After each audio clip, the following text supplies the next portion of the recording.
On se réjouit que l'autorité portière a décidé de nous associer et de lancer un nouveau plan de repositionnement du port autonome de Dakar qui a perdu effectivement quelques places depuis quelques temps, dû à une absence d'infrastructure, notamment, mais également une absence, à notre avis, de coordination et de sponsors de l'autorité centrale.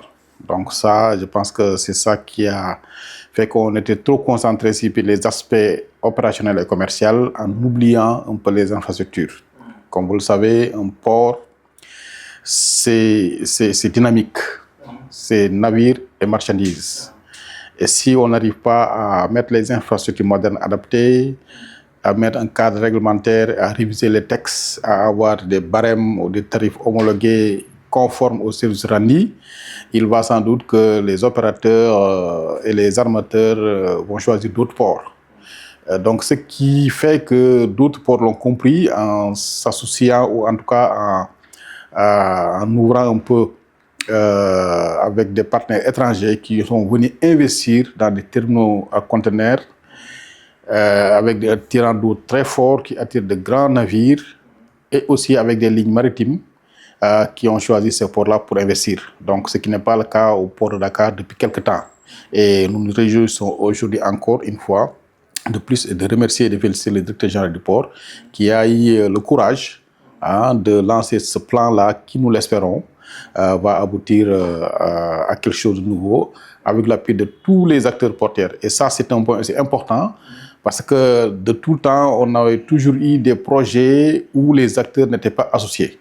Donc aujourd'hui, depuis la conception jusqu'à, je l'espère, à la réalisation, sur toute la chaîne, il y aura des acteurs qui vont participer à ce plan-là qui va permettre au port de reprendre son rang d'antan.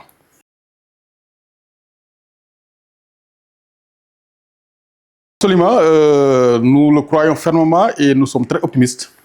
Connaissant M. Ousmane Touré et tous les cadres portières, mais également les acteurs, parce que n'oubliez pas qu'il y a des experts portières qui sont au port depuis très très longtemps, qui connaissent un peu l'activité portière.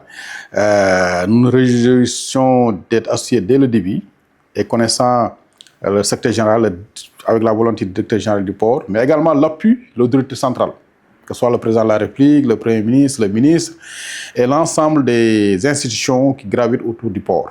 Ce que nous avons eu comme problème par le passé, on a eu des problèmes de coordination entre institutions, que ce soit le port, le conseil, l'administration de douane. Aujourd'hui, avec le leadership du président de la République, de son Premier ministre, des ministres et des DG du port, il y a une convergence de vie avec les acteurs là et qui va forcément aboutir à une réussite de ce nouveau plan que nous avons lancé ce matin et qui est axé et centré sur des axes en tout cas stratégiques avec des experts sénégalais ambitieux et très compétents. Donc nous sommes vraiment confiants et optimistes que ce projet sera une réussite totale. Et en tout cas, nous allons y participer activement. Et ce qui est plus important également, c'est cette démarche inclusive. Donc, comme je l'ai dit tout à l'heure, il y a la volonté y est, les ressources humaines sont là. Le Sénégal, particulièrement le port de Dakar, a une position stratégique privilégiée. Nous avons une stabilité politique. Nous avons des ressources humaines de qualité. Nous avons des cadres portières qui connaissent l'activité portière. Il n'y a pas de raison que ça ne réussisse pas.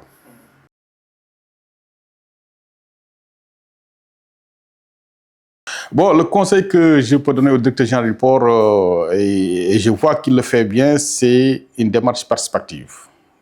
Ça, vraiment, comme il a l'habitude de le dire, il n'est pas portière, mais je sens en la personne un leader et un manager qui associe tout le monde. Donc, je l'encourage à se concerter, à associer tous les acteurs et à être pragmatique. Et lui-même, il me le dit souvent, il ne faut pas que ce soit un plan de plus ou des réunions de plus, mais il veut vraiment que ce soit pragmatique. Et ça, vraiment, je vois qu'il est sur la bonne voie, nous l'encourageons.